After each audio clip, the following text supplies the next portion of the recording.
All right, it's Thursday, September 9th, and this is another episode of The Grail, episode number 44, brought to you by CactusRadioNetwork.com, my podcast network. You can get The Grail, Let There Be Talk, Dark Fonzie, and At Home with Byron Katie, all at CactusRadioNetwork.com. All right. Here we go. A little hi-fi speaker talk today. You know, we all love the incredible home audio setups. Vinyl is hotter than ever. And everybody's always asking me, what speakers should I get? What turntable? What receiver? And my thing is, if you're going to get into it and you have a little bit of money, do some research, go to some stores, see what you like. There's so much to it. It's the quality, it's the look, and then it's the sound. And I am describing today Klipsch audio. I'm talking about some of the best speakers, and I've got the CEO on himself, Mr. Paul Jacobs, today. They've been building these things in America for almost 75 years, and they are unbelievable. When I was a kid, I remember just going into people's houses, and they would have these beautiful setups, like a Marantz receiver, some kind of cool turntable, and then these wood speakers.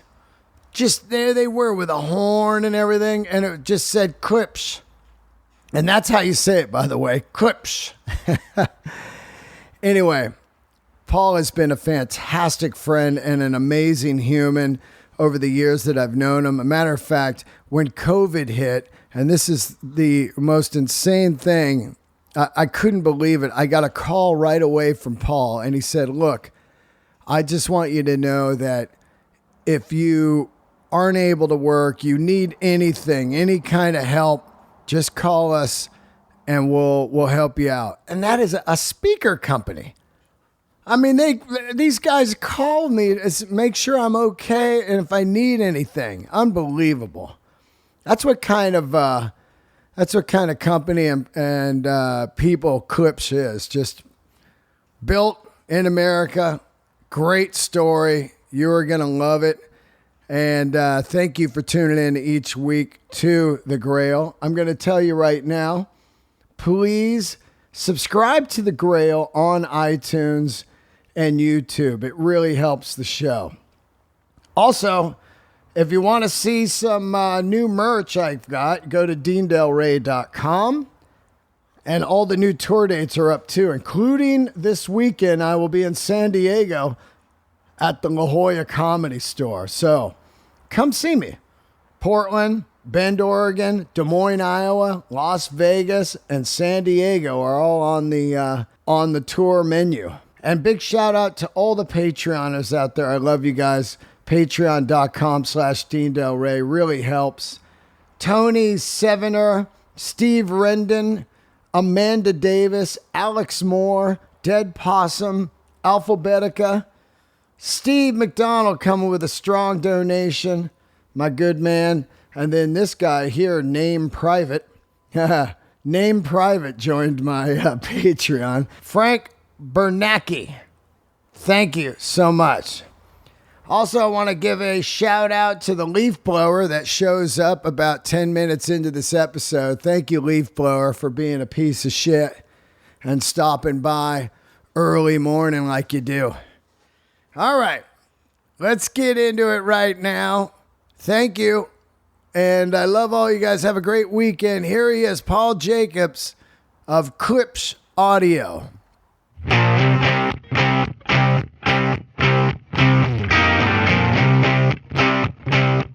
Introduce yourself. My name is Paul Jacobs. I'm the CEO of Klipsch Audio. That's right. How do you fucking say this name? It's one of the great questions. It's like, how do they build the pyramids? Yeah. Klipsch. Klipsch. K-O-I-P. Klip. S-C-H.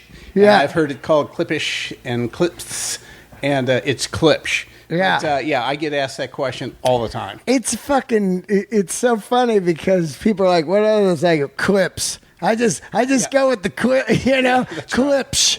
What is the history of this company and so forth? It's a speaker company. So Paul Klipsch was, and I had the good fortune to work with him for about 6 years before he passed away. But Paul Klipsch was a passionate audio guy. I mean, he got his degree from New Mexico A&M, but he wanted to do his graduate work at Stanford, and that's where he really got started. He loved audio, he loved going to listen to live music, and on Sundays at Stanford, they would have live symphony or live jazz, and during the week, they would have competitions with the other engineering graduate students to see who could build something that sounded like the most like live music, and that's how Paul got his start.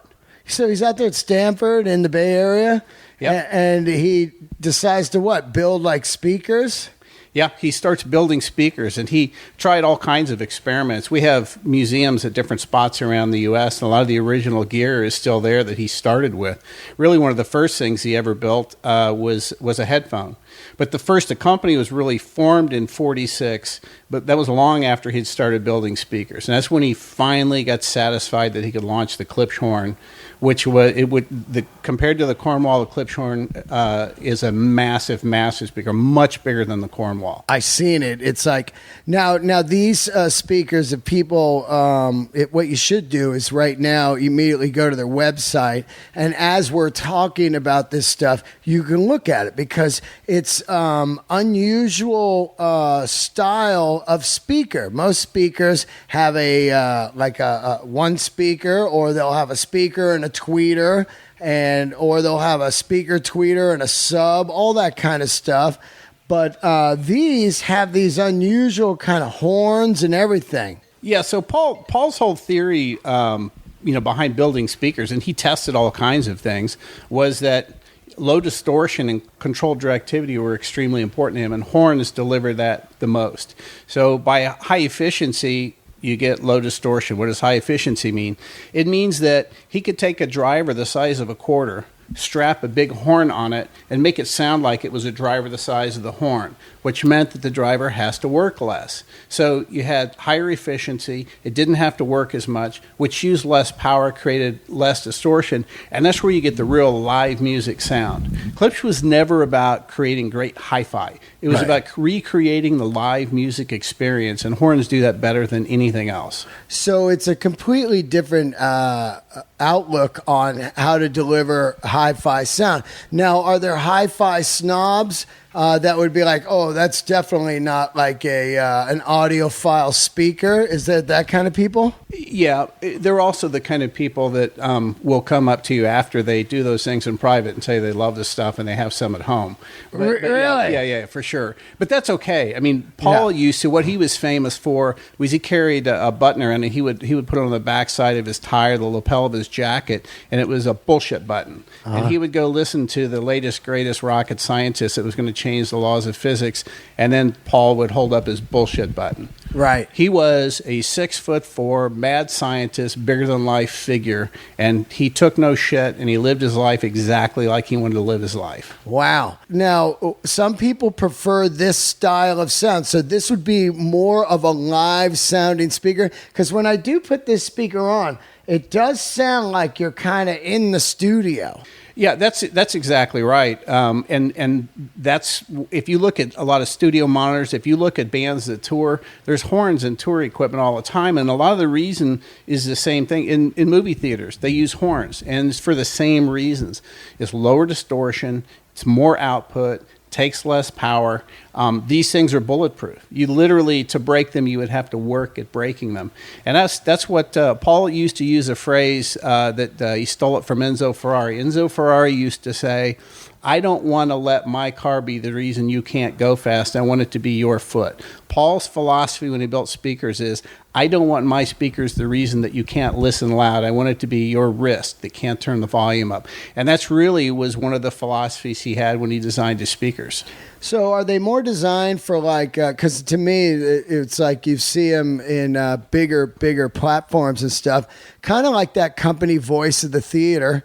You remember them? Sure. Yep. So is it made more for like, auditoriums and like say basketball gyms and like theaters and stuff like that? No, really, in the speakers you have, this is all mid-century modern stuff. And the resurgence for these kind of speakers has been crazy because I've been with the company for 26 years and we make a lot of small speakers. We make a lot of different things.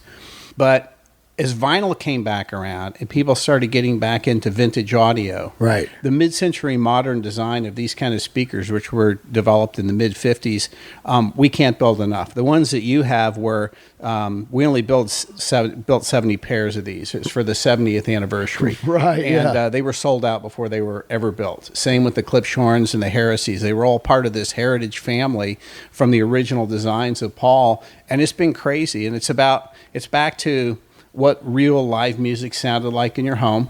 Yeah. And at the time, to go to a live music show, you couldn't go home and listen to it.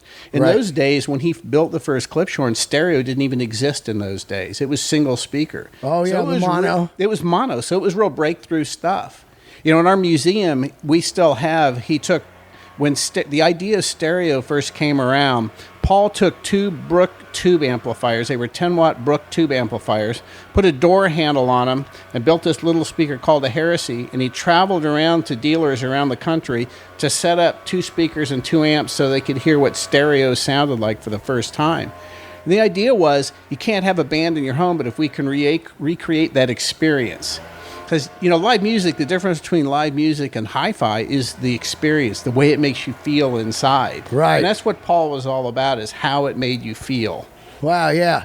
Because it's funny, because my buddy, he has these like $8,000 speakers, and he's trying to look at these, And I think it really comes down to what your ear grew up on, like I've got these old Advents over here. This is what I had before. So I was just running the Advents with Marantz, and it was a complete pure 70s sound, but I do, when I put these on, it's strange. It feels like I'm at the recording studio hearing because I recorded all my life, and all those playback speakers in studios have horns and everything. So you would bounce between studio monitors, desktop monitors, to the big ones, just to go back and forth and see what you're hearing. Yeah, no question. And we've had some interesting relationships because of it. And looking at some of the people that you've had on your podcast, and some of the people that passed recently. But Chris Cornell was an interesting one because about 15, 18 years ago, all the high-end audiophile companies wanted to do a shootout and prove that horns were wrong. And so Chris was the guy that they chose to listen to all the speakers. A lot of expensive stuff. And in the end, he picked the Klipsches, and this is what he said. He said, "This is what I hear in my head when I write the songs. Really? That's what the Klipsch make me feel." And he autographed the speakers, and we auctioned them off and gave the money to charity and things. But everybody has their own taste, and there's a lot of stuff I listen to on other speakers and I love. Yeah. But I know what ours sound like, and I enjoy them. And to get to work for a company that had a founder like Paul Klipsch, who was, if you know about the hi-fi industry, it was started in the U.S. Yeah. So the entire world's hi-fi industry was started, and it was Paul W. Klipsch and James B. Lansing and Avery Fisher and Saul Marantz. And when I would go to Paul's house in Hope, Arkansas, his pictures of he and his friends, that's who they were. Wow. And so as a young guy in the industry, I was smart enough to know I was in the presence of greatness. Right, yeah. And pure audio guys. Pure audio guys. And when he was at Stanford, one of his claims to fame was at the time as a graduate student, he was grading the papers of both Hewlett and Packard. Wow. And it's just, we have in our archives in our museum, we have a lot of that kind of stuff. And I'm like, I started playing music. That's how I ended up in this industry. And to sit at his house and drink Bushmill whiskey and have him tell stories of growing up in audio and everything and building these speakers, he believed in it. He was passionate about it, and it's been an unbelievable honor for me to be part of it. Now, you guys don't make any speakers without the horns, do you? No. Right. So that's basically your complete philosophy. Now, when you're doing the shootout with Cornell, why were the people so destined to shoot down the horn sound? Because most people weren't using them. When Paul first started using horns, there was a bit of snobbery about the fact that they weren't refined enough, that they were too raw. Right. The mistake that a lot of them made is that they were trying to create this great hi-fi sound, real flat frequency response and things like that. And that's not what Paul was going for. He wanted that live music sound. You played in bands, and Yep. It's like if I played bass. Well, if you were ever in a rhythm section and you heard what a snare drum sounded like in your ear, it was not smooth and flat. No. It was pounding and harsh, at times. And so it was about, don't color the sound, just let it reveal whatever the artist intended when he recorded it. Listen to violins in an orchestra, they could be beautiful, but they're not always just completely smooth. And so what Paul's philosophy is just don't let the speaker change what the music was. Don't refine it. Don't shape the sound from the equipment. That's exactly. I can remember when early in my career, I would go into these uber high-end stores that would sell $250,000 systems. And they would always take their electronics and have their good, better, best, 5,000, 20,000, 50,000, and they would use a set of Klipsch speakers to demo them on. Yeah. And I remember they never would try and sell those. They would sell real expensive stuff. But I used to ask them why, and they said because they're the most revealing. It was the easiest to hear the difference between the electronics on your speakers. Wow. And so look, we've had fun with this over the years, and we became the largest brand in the U.S. I mean, we sell more home audio speakers than anybody in the U.S., and we sell in about 60 countries around the world, and we really try and stay true to what Paul's original philosophy was. Now, he starts up the company in what the 50s or 46 or something? So it was his third business. He holds patents in audio acoustics and ballistics and geophysics. He was an officer in the military, and the reason we ended up in Hope, Arkansas, was that after he was finished his stint as a colonel in the military, he went down to Chile and built the electric railroads down there, and he came back and he had continued to pursue this passion he had when he was at Stanford. So in 46, he incorporated and introduced the Klipsch horn for the first time, but he had worked on it for many years before that. But 46 is when we officially incorporated. Wow. And we still have 125,000 square feet of manufacturing in Hope, Arkansas. Same place? Same place. It's weird because, to me, it just seemed like you guys were everywhere in the 70s and early 80s, and then you were gone. And then I started hearing about it about a year ago. But I think really you guys weren't gone. The business was gone for a while, right? I mean, of course, there was high-end like Macintosh and all that stuff and all this different, companies. But it really comes down to vinyl coming back, that people care about their sound system at home, right? Yeah, well, what happened to the business in the early 90s is, and some of it is kind of a self-fulfilling prophecy, is when Dolby came out with multi-channel sound for home theater, right, and that phenomenon started to happen beyond, VCRs, that drove it a little bit. When you started getting into DVD and things like that, home theater took over. Right. So if you're a speaker manufacturer, you can try and sell 2-channel audio and sell 2 speakers, or you can sell 5 speakers in a sub. Right. And so for about 15 or 20 years, it was selling home theater. You were doing that. And that's what everybody was doing. That's what everybody was doing. And we grew the company significantly. When I started, we were around 13 million in sales, and we grew, around 200 million in sales. So we grew a lot. In a year? No, not in a year. Oh, no, yeah. From the time I started. Oh, I gotcha. And where the big growth is when we went from a 2-channel company to really selling home theater. It was just a huge boom in business. But I think with a lot of other things, where people just get burnt out on technology and being connected all the time, and streaming music and compressed audio, that when the vinyl thing started to happen, it slowly grew. And you had a lot of people that said, I always loved my music, and I love that opening that new LP and checking out the liner art and the jacket and all those things, and it's taken off. It's been the last 5 years have been incredible, and people are back to buying a better turntable, right, learning what that's about, buying a little better electronics, buying a little better loudspeakers, Because the thing is that home theater is, it's a lot of fun, but it's not a social experience. Right. When you sit and watch a movie, you don't want anybody talking to you. Yeah. But when you put on a great piece of music and you're listening and you're hanging out drinking a beer or something with your friends, it's pretty cool to talk about that. Yeah. I think people just got re-engaged in the social experience after 20 years of shove earphones in, stream your compressed audio, it'll be fine, or watch home theater, none of which are social. Yep. All of a sudden, man, the social experience came back, and I think people jumped all over it, and they love it. I love, what I do love about this speaker a lot is the fucking look, man. Now, that's real wood on those speakers, right? Yeah, the ones that you have are Australian walnut. Yeah. Those things are hand-finished in Arkansas. The next round, I'm your friend Butch Walker, we're trying to do something for him right now. And I called him the other day. I said, September 21st is when they're gonna handcraft some more speakers. So you got to wait till then, Yeah. And that's just the way it is. It's not coming down an assembly line. They're not racing them off. It's not injection molded plastic or anything like that.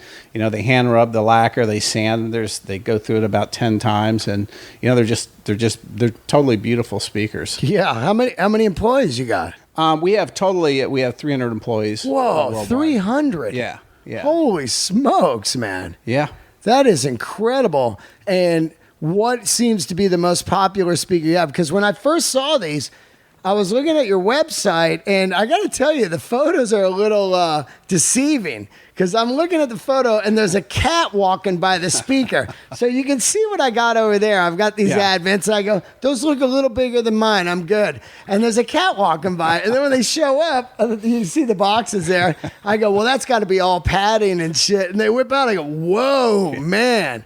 Now, what kind of people are buying a speaker this size around America? That's what everybody's using? No. I mean, this is very limited. We built 70 pairs of the limited edition, and we'll probably do, maybe 300 sets of Cornwalls a year. They're expensive. They're beautiful. It takes a lot of space. You have to have a special room for them. Yep. But again, it's about whether it's a fine Swiss watch. They don't, they're numbered, and they don't make hundreds of thousands of them. They make limited run.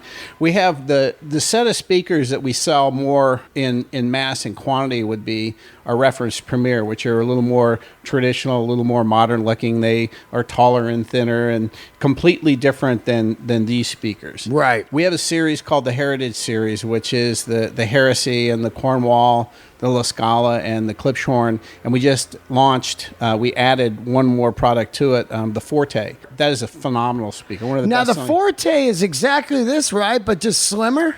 Yeah, it's a smaller version. Yeah, right. Pretty much. It's what I've always said about it with our sound, whether it's a Heresy or a Forte, or you move to a Cornwall, La Scala, or Klipsch horn, it's that same Klipsch sound. Wide dynamic range, high efficiency, a lot of punch, live music. It's how much of it do you want? Right. How much space can you handle?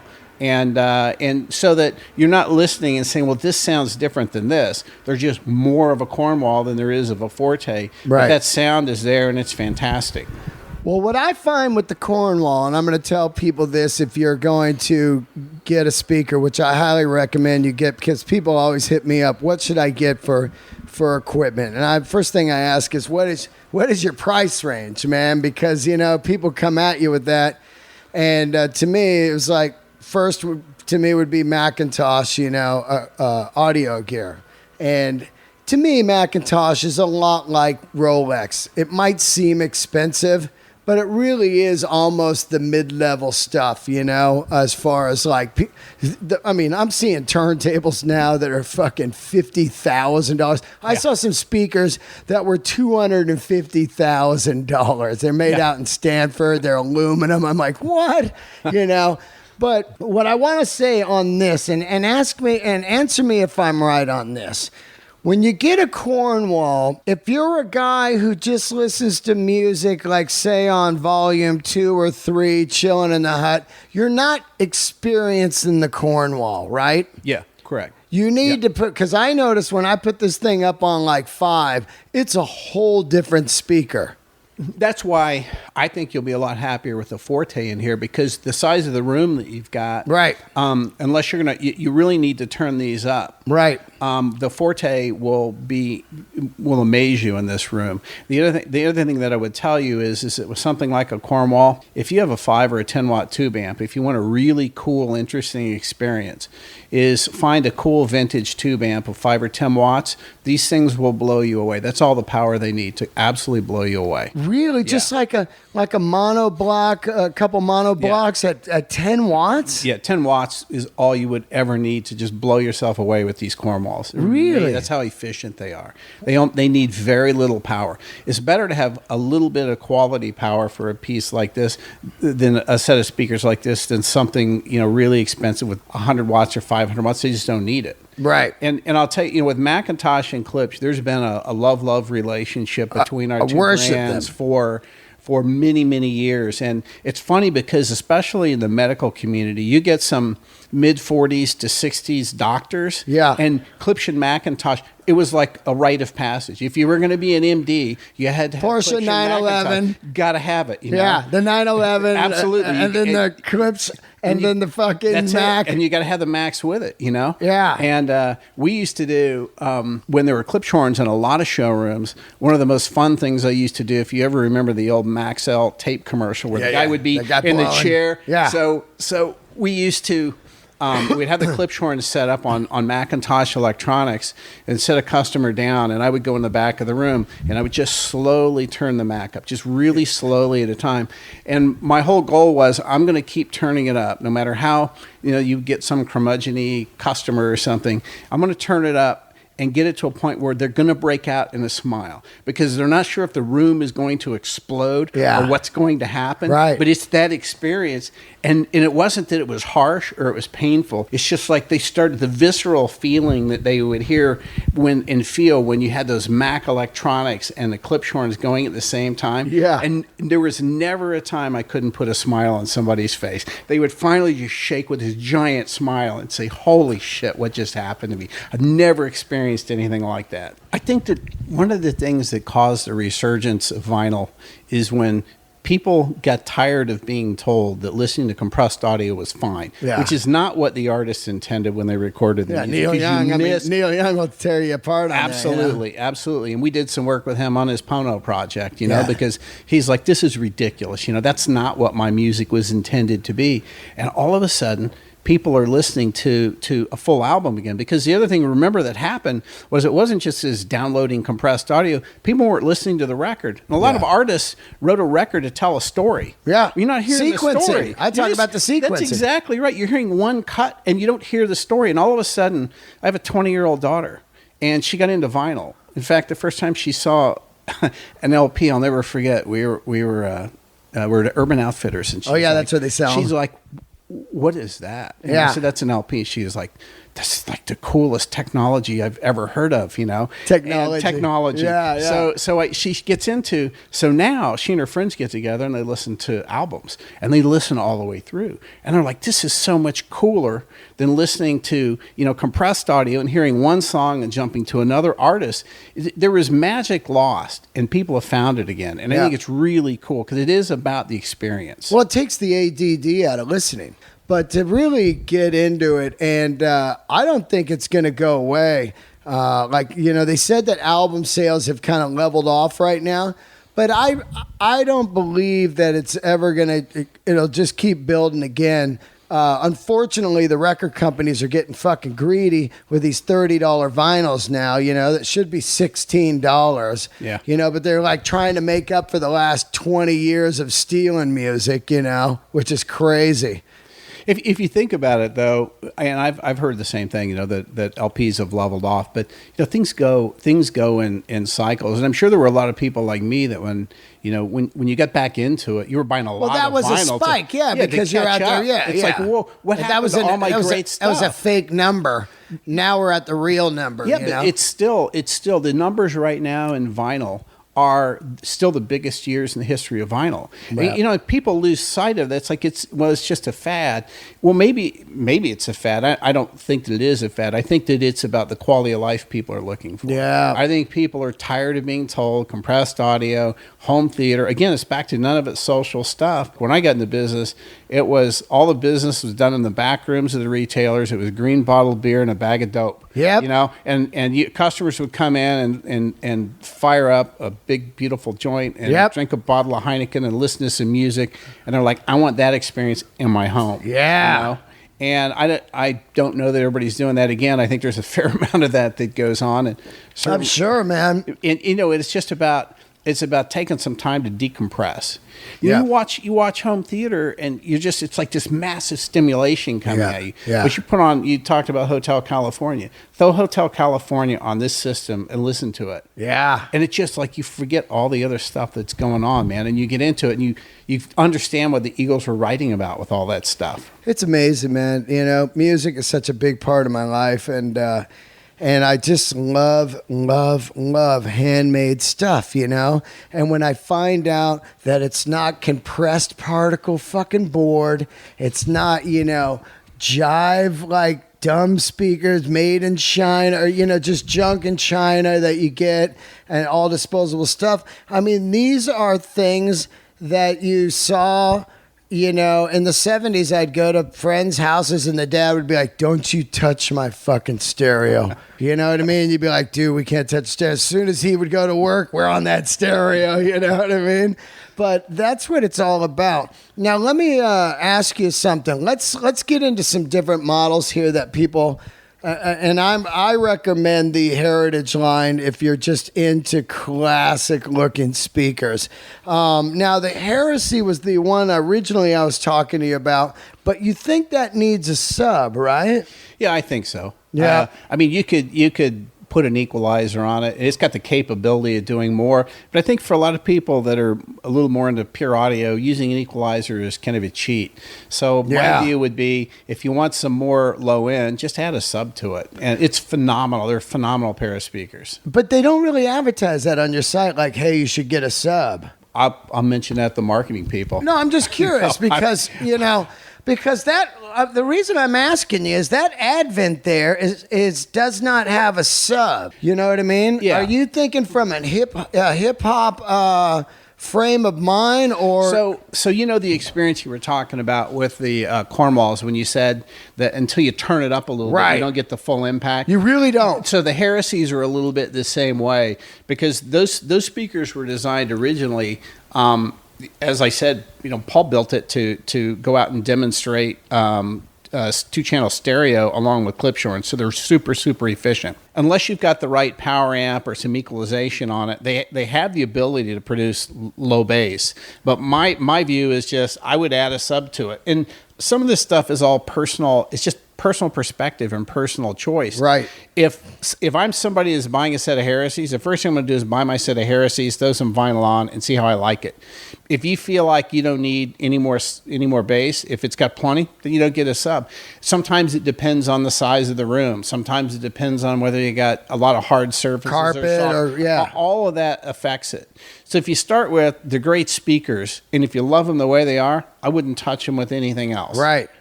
This is an interesting design here. First of all, I love all your guys' designs because I just love 70s stuff. This La Scala 2, what is that? Now, I want to describe people what it looks like. It looks like basically... It looks like a apple crate almost with a speaker on top, but I've seen this at concerts back in the 70s, like, Grateful Dead Wall of Sound shit. What is that? So the original speaker that Paul built, the Klipsch horn, required square corners for the corner horn to go in. And the speaker actually used your corners in your home as the final extension of the horn. Right. Well, that was great for people that had corners where they could put speakers. So Paul started looking at, how do I build a speaker, and believe it or not, as big as the La Scala is, how do I build a smaller speaker that doesn't require corners? I'm just going to build them in. And that's really where a La Scala came from. That, by the way, they built a commercial version of that, and there's plenty of La Scalas out there that bands have used and still use as vintage gear on tours and things like that. As the house sound? Yeah, but that's the reason. But when he originally built it, it was so if you didn't have big corners and you couldn't have a pair of Klipsch horns, why don't I build something that doesn't require a corner. They won't play as loud. They're not as efficient. And he would tell you they're not as good as a Klipsch horn, but they're just one step down from a Klipsch horn. Wow, man, they look amazing. So this top piece here, is that just the horn? There's no actual speaker in there? So what you have is you have a tweeter horn and you have a mid-range horn. And no speaker in there. So the way that a horn works is there is a speaker attached to it, but it's called a compression driver. Like a cone? Yeah, but it's very small, and it's this thing called a compression driver. If you can visualize, the way I used to explain the way a compression driver works is like if you have a funnel and you can dump water slowly into a funnel, but when it comes out the bottom of the funnel, it comes out with more pressure. So the way that a compression driver works is it's almost just the opposite. It's the driver is on the small end of the funnel, right, so when it comes out at the end, it's got big throw. So you have in the top portion, you got the tweeter horn and you have the mid-range horn, and then if you see the bottom section, that's where you have the big horn, and instead of using your walls as the final extension of the horn, the sides of the speakers become the final extension of the horn. That's interesting, man. I mean, like that is some like, because people, you should look at the website because there's no actual per se speaker that no visible drivers, no visible big like 12-inch or 15-inch speaker in these things, and it's an interesting design. Now here's a question for you. When you guys were starting to make the home theater stuff, did these heritage designs, which I love, did they all just kind of go away? Not necessarily. A lot of the speakers that we built at the time, particularly the Forte, which we've just brought back as part of Heritage, right? They were natural made. In fact, even before home theater, if you looked at a Forte or a Heresy and you thought about what CD was like when digital first started to come along, those speakers were designed to handle it extremely well. When home theater came out, it became more difficult to do just the heritage kinds of design because now you're trying to put 5 speakers and a subwoofer in someone's home. Gotcha. So if it's big. Yeah, if it's a real high-end home theater, and we still do put these big speakers behind screens and things, but for the average person, you had to figure out like the center channel. What do you do? So like with all of our center channels, there are exposed traditional woofers for the low end, right? And then we use the horns for the high end and mid range. So we still get that high efficiency horn sound, but we couldn't do the traditional heritage design. They were just too big for most homes. It's crazy, man. Now you guys make all this stuff. In where you at? Arkansas? Hope, Arkansas. Yeah, the home of former President Bill Clinton. Is that right? Oh, yeah. There you go. Now, and it's always been in the same factory, and all the stuff is made in America. All of the heritage products are made in America. All of our pro equipment is made in America. All of our cinema equipment is made in America. Right. Some of the more mainstream Headphones, products, stuff like that. Headphones and things like that. We have a factory. We have factories in China that we work with. We're trying to bring. We've got some new heritage headphones. I think we're going to bring the manufacturing back to Hope, Arkansas on those, and they're going to be more high end, real wood, metal, new technology stuff. And I'll send you a pair. I'm going to probably in the next 2 or 3 weeks. We've got some new stuff. We're going to get the first beta samples. I'll send you a pair and you can check them out. They're amazing, absolutely stunning. And we're going to try and build those down in Arkansas. That'd be great, man. I mean, headphones is such a huge business. Isn't it crazy? Yeah. It's funny because I was reading a thing, I believe is in the New York Times, where they had broke down the Beats headphone, and they said that they were really nothing even special. Isn't that crazy? It was a lifestyle thing. It was a fashion statement. Exactly. And those guys were brilliant. Jimmy Iovine and Dre were brilliant. They saw this opportunity. And if you hear the story, Dre wanted to do tennis shoes under his brand. I saw that. He got a hold of him and he said, no, man, let's do speakers. Yeah. And what they did was amazing. And for a company like us, the cool part is they gave people permission to spend a lot of money on a set of headphones. Right. And what we're trying to do is build something real high quality that is not for everyone. There is that in the high-end luxury world, there is that thing of limited availability. You know, if everybody has it, it's cool for a little while. But, you know, there's something that, you know, about someone like you know, when I look at the Marantz receiver that you've got, you know, you like having something that's vintage and cool and not everybody has. Yeah. We're trying to be that way with some of the products that we build. We don't have to be that big to be successful. And so that's why, but what they did was they told everyone it's okay to spend a lot, that you spend a lot of time with your headphones, buy something that's good. Arguably, you know, in the end, do they build good stuff? Well, look, if you buy it and you love it, that's all that matters in the first place, you know? What makes a headphone far more superior? One thing I did notice about the Beats headphone was how it felt when it was on. It was like, whoa, wow, this headphone feels beautiful on. You know, that was because you're wearing headphones, you want them to fit on your head, you know, and feel good and not just, you know, fall off and stuff. But what makes an incredible headphone?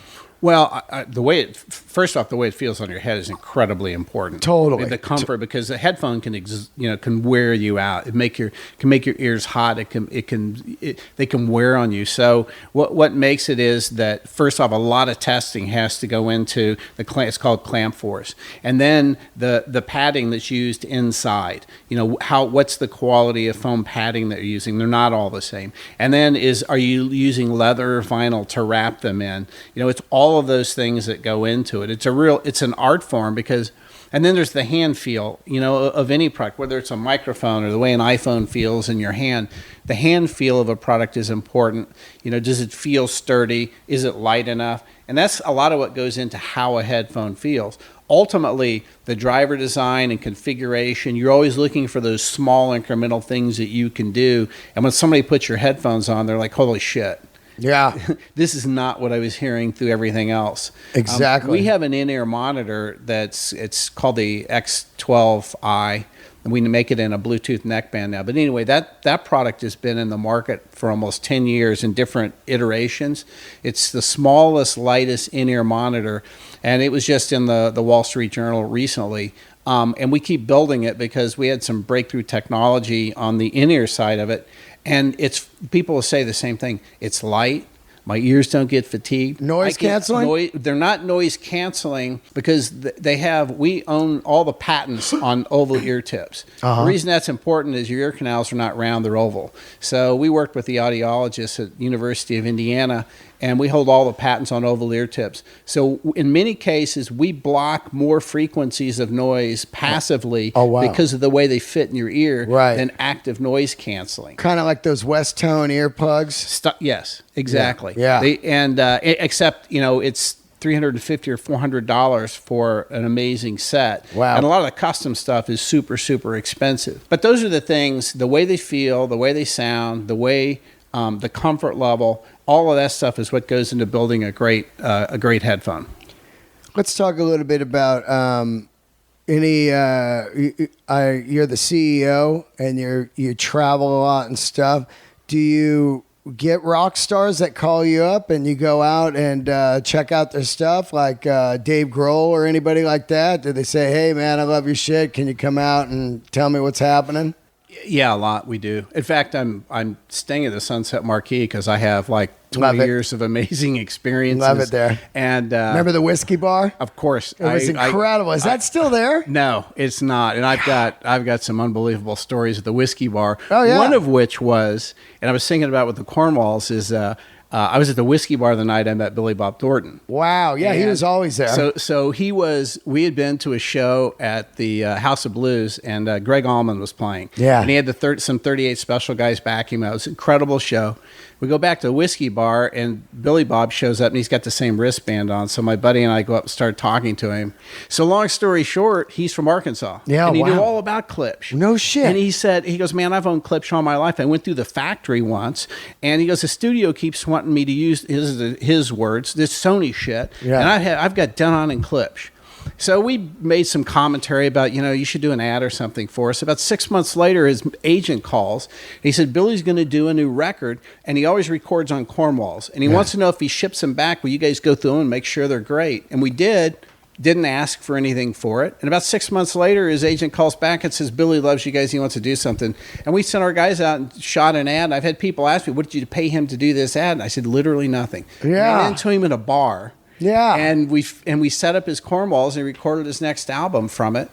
And so we've been fortunate to do stuff like that. You know, I've worked with, over the years, I was just with the Kings of Leon. We did their tour with them, and Jared and Caleb's, we've done stuff in their houses. And, oh, wow. And the guys from Leonard Skinner, Ricky Medlock and Johnny Van Zant, I was just with them a couple of weeks ago, and we're doing something with them. And like you do in-house installs or what? We'll do, so what happens? Yes. So what happens when we work with a lot of these guys is they all love speakers and they love music, and so they'll want some stuff for the road. So we'll supply them with headphones and things. With the Leonard Skinner guys, they're out right now, and we supplied them all with the X12i neckband in-ear monitors, and the guys love them. Oh wow! So they're using those, huh? Yeah. So and we'll do like for their houses. I know that both Ricky Medlock and Johnny Van Zant wanted a bunch of stuff for their houses, and we did I don't know, 10, 12 years ago, we did some stuff with Todd Parkmore from Big Head Todd and the Monsters, and he wanted a set of Cornwalls for his house. And, we've just done a lot of stuff over the years, and we work with them. We're the sponsor for Rock and Roll Hall of Fame, and so we just finished right now. We're doing some stuff with the guys from Yes and Journey. We're everywhere, and we work with all the artists that come through, and this is our third year for doing that. So we just did a bunch of stuff with the Green Day guys. So wow, that's why I said earlier, you travel a lot, you put a lot of time in, but you get to meet a lot of cool people. It's fucking great. And like at the Rock Hall thing this year, one of the things that was cool for me, because when I was growing up, Chris Squire from Yes and Geddy Lee were the two bass players that I really patterned myself after. And of course, Chris Squire had passed away, so I'm wondering, if they get up and play Roundabout, who's going to play bass? And sure enough, it's Geddy Lee gets up and plays. And it was like, this is one of the coolest moments. And, my guys that work for me, they're manning the thing backstage, and they got all the happy photos. And then we just find out, what do the artists want? And they love it. They love great sound. All of them know who we are. Yeah. And they know we've been around for a long time. And that's kind of our thing, is that, we're not trying to plaster it in everybody's face. We like the size that we are. And we just like to, like I've told you, we like people like you to have great sound and talk about our stuff if you feel like it. Oh, yeah. And through word of mouth, it just continues, the brand continues on. Oh, yeah. It's incredible, man. It's like, I just love the stuff, like I said, I love handmade stuff, and I just love something that has a history.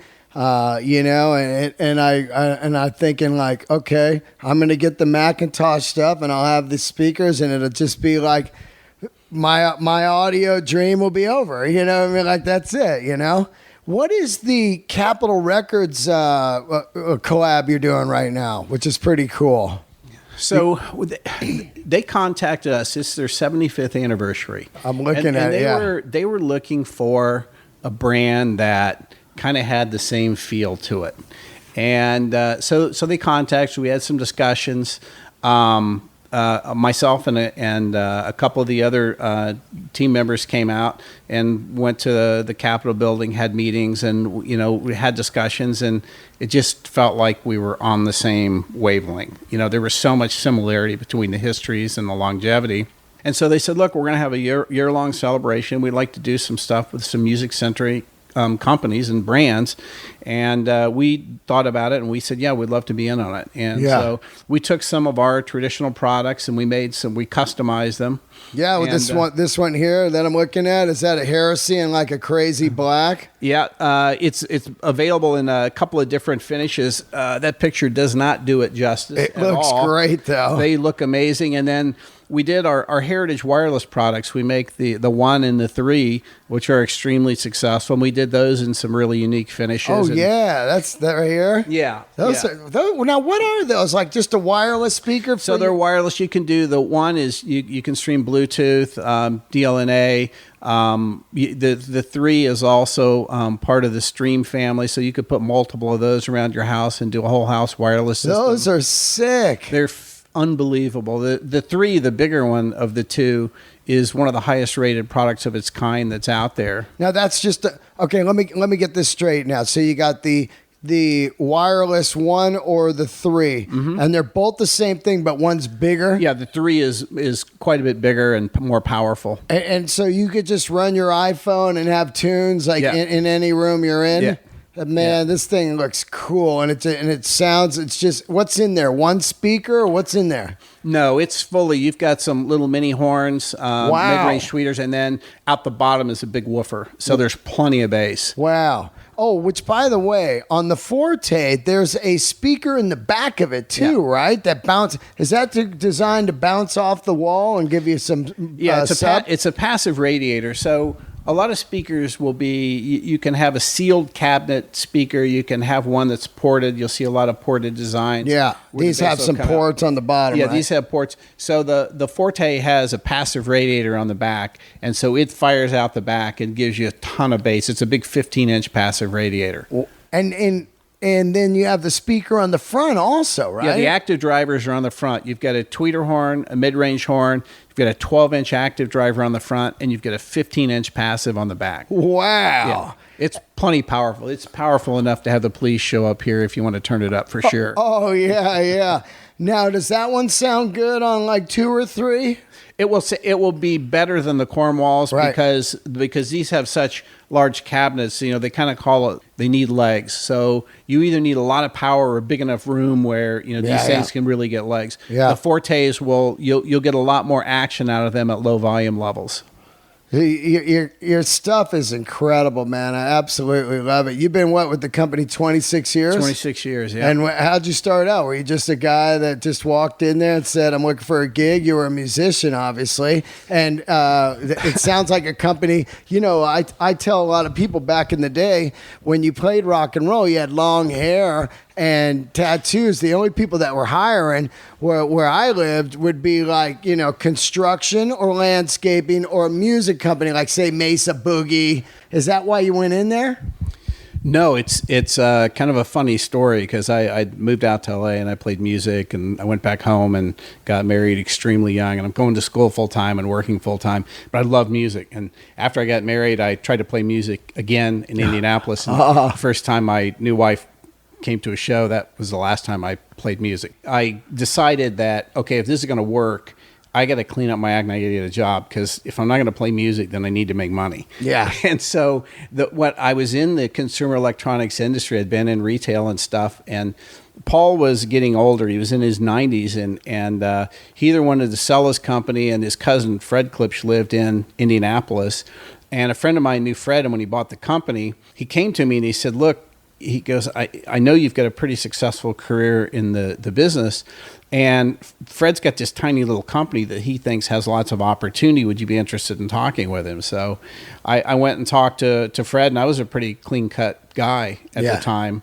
and because I wanted to make money. And so that's how I got in. Is I took a huge pay cut, but I saw the potential that they needed. You know, they were a tiny little company, and I'm like, I know how to make a business grow. I know who loves this stuff and where to go, and that's kind of how it started. And all my tattoos and stuff came later, because I woke up one day and I'm like, I've become this corporate guy. Yeah. What happened to me? So I literally went out and I found some great tattoo artists. Midlife tattoos. I got midlife, man, and I got hooked on it, you know. And I'm pretty sure it's one of the things that led to my divorce. Yeah. I started being threatened about my tattoos, and I'm like, no, you know what? I'm losing who I was. Yeah. And I hated that. I'm like, I've become something that I hated. And I don't have to go all the way back to where I was, because I do like making money and surviving. Are you the owner? No, I'm the CEO. We're owned by a public company now. Oh, wow. So the way it worked was, for most of the time I was with a company for about 20 years.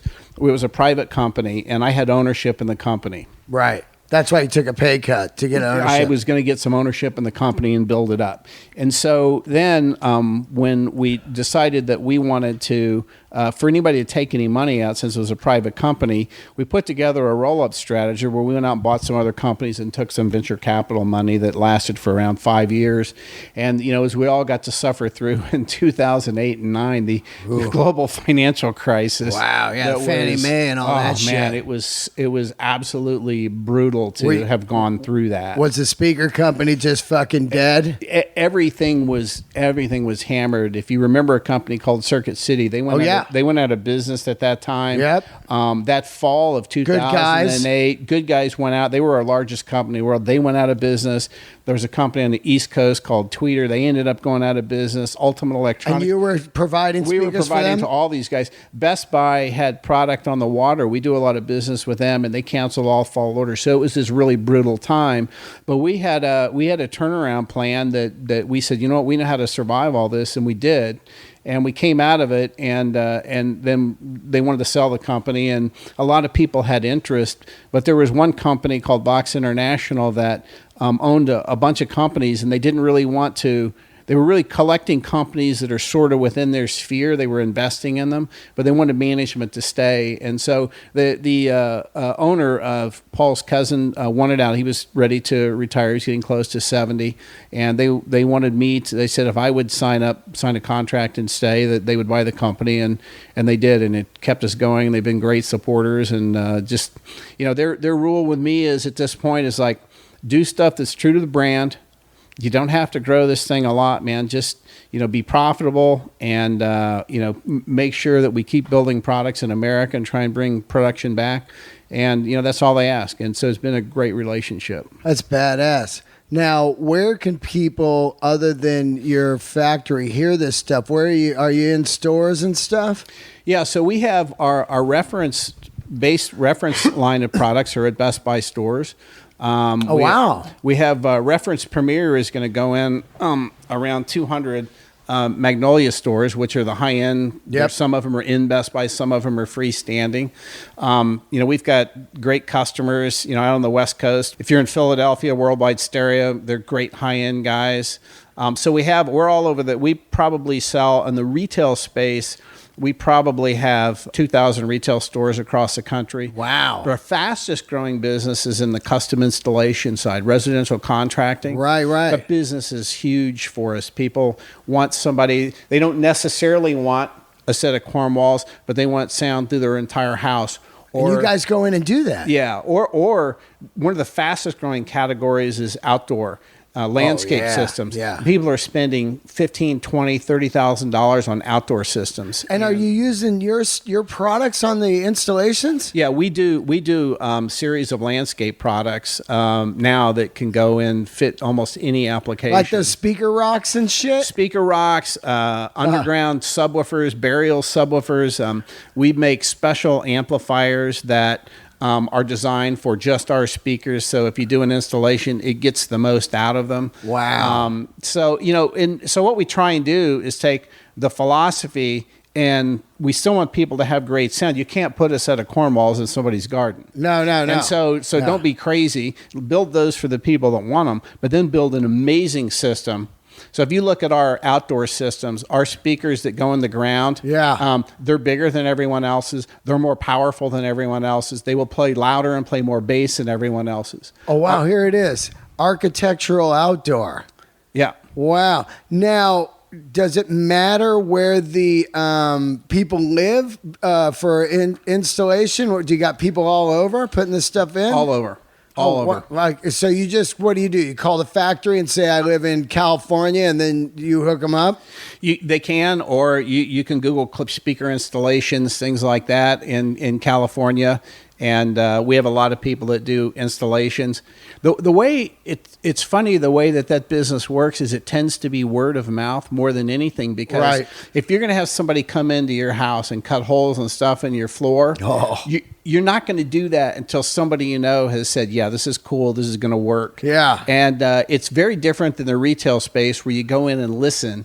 You get a recommendation from a friend or acquaintance. Then you meet with the installers and you decide whether or not. A lot of them will have small studios where you can come and listen. Right. Like with the outdoor systems, a lot of times these guys will show up. We make kits where they can show up at your home and they can set a system up for you and take you outside and let you listen to hear what it's going to sound like when they put a live concert in your backyard. I'm looking at these rock speakers, man. They're hilarious. They got big old ones. It looks like something off of like $6 Million Man, you know, that they would throw. Ching, ching, ching, ching.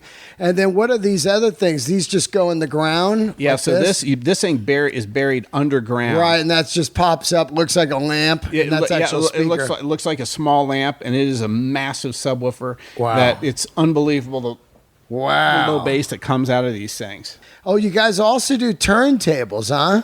We do. We work with a company out of Austria called Project, and we have a couple of turntables. You know where I saw this? At Varvatos. Yeah. Oh, yeah. No, John Yeah. is a big fan of ours. I just saw it in New York last week. I'm looking at this system. Now this is an interesting thing because people always tell me, hey, man, what should I get? I just want to kind of get entry level. And this looks great here, $799, a turntable and 2 speakers. And now, how does that work? You don't need an amp or anything? The speakers are powered? The speakers are powered, and they have a phono preamp built into them. Wow. So, and these are also Bluetooth streaming, so you can stream wirelessly to them. Wow. So this is your whole system. That's your whole system? It's your whole system. Fucking clean. Yeah. For $800. No receiver needed, and just seconds to set up. This is, wow, man. And now, who's doing the turntables? It's an Austrian company called Project. Yeah, that's what I got right there. Yeah, so Heinz Lichtenegger, who owns it, I've been friends with him for 25 years. Yeah. He's our distributor in Austria. Yeah. And he has this company that's just like gone wildly successful. Oh, it's huge. In the turntable business. Yeah. But the Varvatos thing is interesting you brought it up because we have John is a huge fan. He's a great guy. He's great. And we have our gear in his stores. He's a big Macintosh guy as well. And we've had, not this past year, but the year before for the Rock Hall, we had some of the artists come in and we had this Q&A with some of the guys from Deep Purple and Cheap Trick, and then John was up there. Wow. And John did a great testimonial for us, and you can go online and see it because he said, man, the first great speakers I ever had were Klipsch Heresies. That's amazing. And he told a great story about it, and how great music and rock and roll is such a part of his life and the designs and the products and the stores and things. So it's cool that you got to see those in there. Yeah, I saw him last week on the at the CBGB one. I walked in, I was like, oh wow! I just kind of had a little smile. You know what I mean? I love when I see stuff like that. They're also they're interesting because they at that particular one they've got like used Macintosh and Marantzes and everything in there too. It's an interesting place, and they sell vinyl right in there. But this is really something cool here because I think a lot of people they really hit me up and when I say, what is your price range? I think they're a little bit blown back about what stuff costs, And this seems right here to be completely kick-ass for all-in, one company, turntable, and speakers, man, for $799. This is awesome. Yeah, so the whole reason for it was when vinyl took off, and people didn't have turntables and things, they were going out and, I won't mention any brands, but you can buy some really cheap junk. And when you're spending $30 on a piece of vinyl, and you throw it on, it can tear it up. Yeah, absolutely. And all of a sudden, people figured out at $30 a record, and they sound bad, and they're being torn up because there's a bad cartridge or something. We are not a turntable company, so we wanted to partner with someone and offer a couple of packages that someone could buy. And there's one I'm not sure if it's on the site, but we do. We have this pair of Heritage wireless speakers called the Sixes, right? And we have a little walnut turntable from Project that we do some bundles with also. So we don't claim to be a turntable company, right? But we wanted to offer some turnkey solutions for that person that maybe was ready just to step up. Yeah. And, they didn't have a ton, but they started to figure out if I'm dropping $20-$30 on a piece of vinyl and I'm going to buy a lot of it, I want something that sounds good. Maybe I can't break the bank, but I also don't want it to destroy my records, and that's really what the idea came from. Yeah, that's amazing, man. I mean, I never really even looked at your website because I just went to the Heritage stuff. That's all I really cared about. But I'm looking at like these computer speakers that you got, and this thing here called the Stadium's pretty interesting, man. It's like a home music system for your iPhone. That thing's fucking crazy. 400 watts, dude. It's that is one of the most unbelievable systems on the planet. I'm looking at this thing right here. It's brushed aluminum. It's got a remote, and you just drop your iPhone in it, and this looks like something rock bands would tour with just in their green rooms. You know what I mean? We have a lot of people that will take those, and if they have a TV instead of putting a whole theater in, they just put one of those in, and with optical in, you can make that your home theater system, your music system. It's DLNA, it's AirPlay, DLNA, it's Bluetooth. You can. It has a preamp in it, so you can hook a turntable to it. You can use it for your home theater system. It'll do anything you want. This thing's fucking great, man. I mean, and it looks cool as shit. It looks like something off Tron. Yeah. You know what I mean? Yeah. Wow, man. That is, it's wow. You guys got some great stuff, man. And I'm so happy that you came over to do the show. Your company's great. It truly is an old school American company, and it's so rock and roll. Because our brand has lasted for 71 years because people tell the story. Right. And it's always about the experience they have with it. Either they had a great experience with the brand or the product.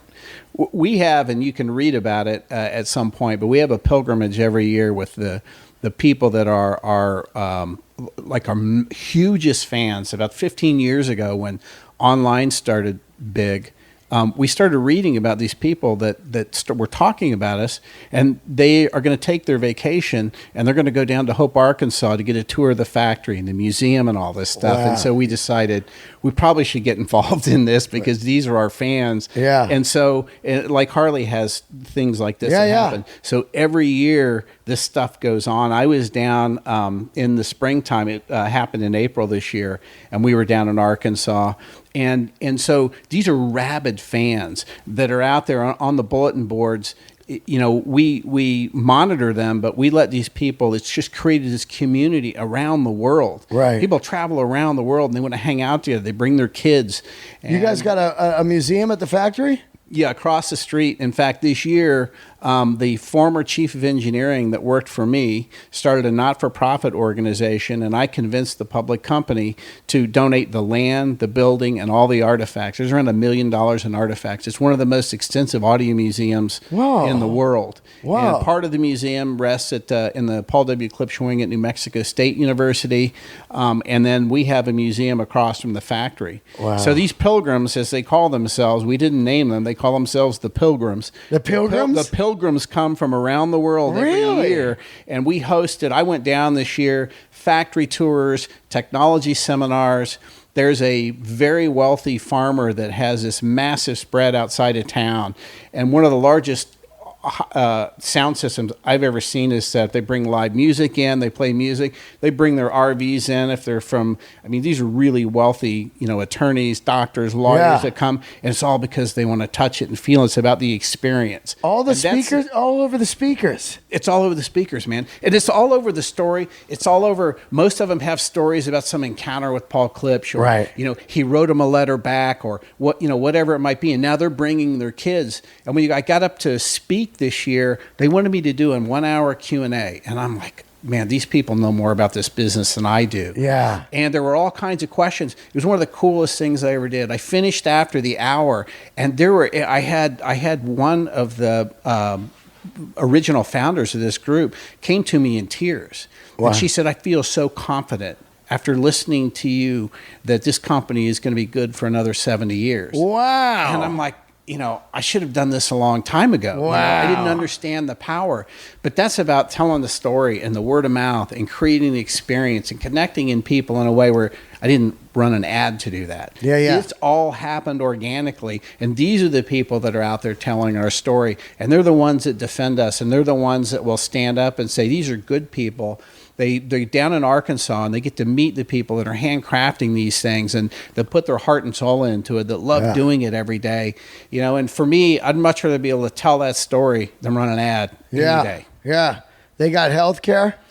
Of course they do. Yeah, absolutely. Yes, absolutely. I always think about stuff. I go, let's see, if I didn't do comedy, all right, I'd work there. You know what I mean? Yeah. Or I'd work for Rolex. I already worked for Harley. You know what I mean? I always think about stuff like if you're surrounded in a company that's just like, I mean, there's got to be guys working there that make their own fucking custom ones for their house. Look, we have, like, every month when I do the State of the Union meetings with all company, you know, we celebrate anniversaries, and it's always amazing. And I'm 26 years, that's a pretty good stint. It's over a quarter of a century. Yeah. I get people that have been there that I'm celebrating 30 years, 40 years, 50 years. At the factory? At the factory. Whoa. Absolutely. And, I'm like, I've been around for a long time, but there are people who have been around a lot longer than me, and they love it and they believe in it. And in a lot of cases, I was telling one of them the other day, we sort of grown up together. Yeah. We were all young when we started doing this, and we've survived all the changes and all the industry changes and everything that's happened. The fads that come and go, and the latest, greatest thing that's going to reinvent the world. And yet, you know what? It comes back to, here's a set of speakers sitting right here that were designed in the 50s to do exactly what they're doing right here. Isn't that weird, dude? It's how stuff comes full circle. Look at a Rolex watch. Yeah. What does it do? People are looking for flying cars, and then they realize, who cares if you even had one? I got some speakers and a watch. That's it. Yeah. That's it. This fucking Klipsch floor standing speaker, that thing is nuts. That's the Klipsch horn. Yeah. It is. Is that the original design right there? The original one? Yeah, it's gone through. That was the original idea. That speaker. If you were to go, if you come to the museum, you can see. I think that we have the X1 model. Yeah. Now, the first one that he built was a two-way. It didn't have a tweeter because keeping in mind that when he built this in 46, stereo didn't exist. Right. So it was a mono speaker. Mono. And nobody had really developed tweeters at that point. Right. So for high end, if people don't know, tweeters are the high end, subs are the low. Yeah. And then mids are they got mid horns. You're going to tend to, mids are going to be more where the vocal ranges come in and things like that. So it's gone through modifications, but it is generally, if you were to look at the brand new one versus the original side by side, you'd be like, yep, I can see the evolution of that Klipsch horn. Wow, man. And is that thing loud as fuck or what? It plays at live concert music sound. Really? Yeah. That's the one I was telling you earlier that I would get in the back of the room and just just gradually, the guy back. And it didn't matter what mood, how bad the mood they were in, is by the time I was finished, they would be smiling, because if I had to turn it up loud enough, they may actually think the room was going to implode. It's where you got the fluorescent lights are starting to rattle and things like that. And you would just watch people, finally they would smile. But for a pair of Klipsch horns, that was no big deal. They can do that without even working up a sweat. I got to give you guys a big shout out too. Your website is fantastic. It's always updated. It's easy to use, and you guys use the shit out of social media, which is so smart. So usually companies say that are 70 years old are way behind the curve on that. Your social media presence is great. I love following you on Instagram. I see all the stuff all the time. It's great, and it's fantastic that you guys are around. Give everybody where you can get a hold of course, the website, which is klipsch.com. klipsch.com. And I believe it's the same thing for Instagram. It's just Klipsch Speakers. Yes. Yep. And check some of this fucking stuff. I love this.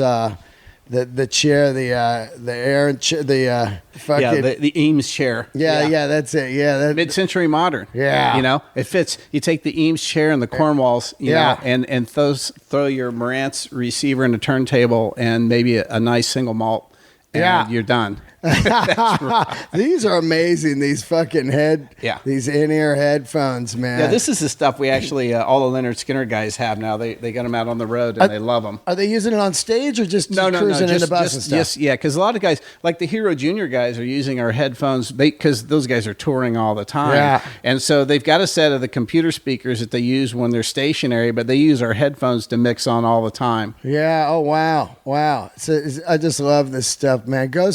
Go check out this stuff, and also read this thing, Legendary Speakers, right here. It's a great read, man.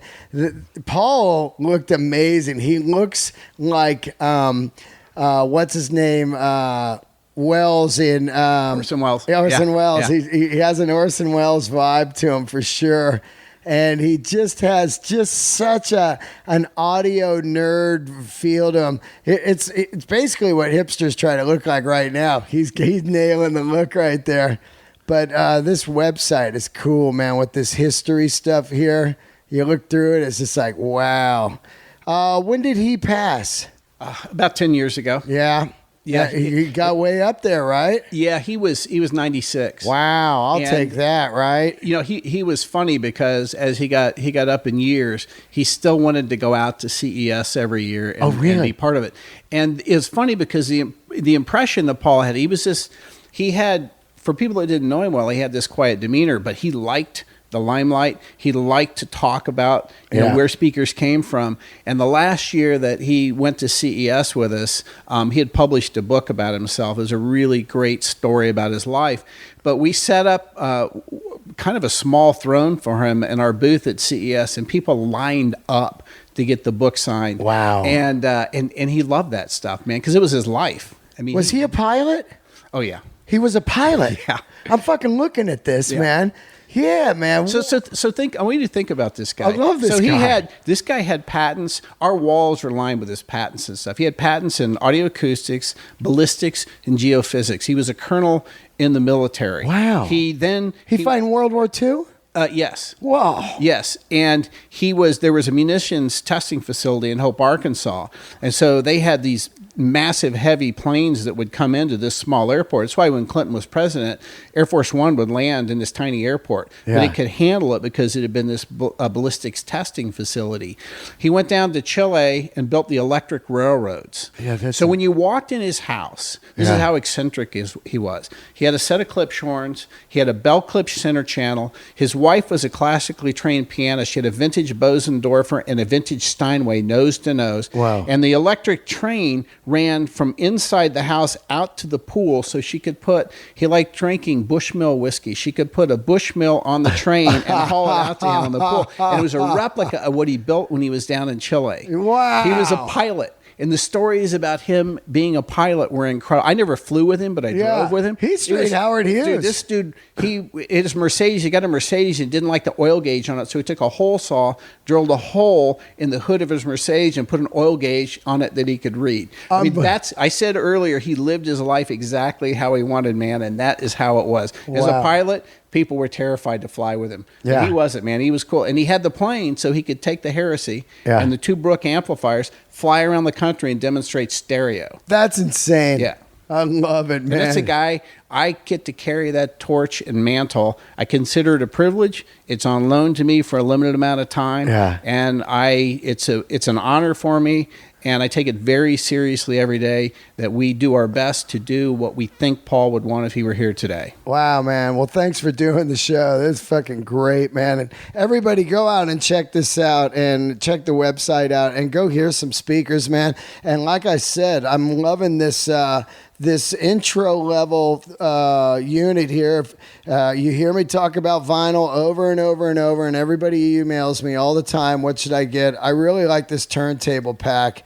It's so simple because if I would have bought this when I first started, I probably would have just stuck with that. You know what I mean? What happened was I bought shitty equipment, it broke, and then I would have just stuck with this. I'd probably still just have that. Don't forget to subscribe to the podcast. I recently just read something that to get the podcast in the top 20, if everybody subscribed, I could actually be number one.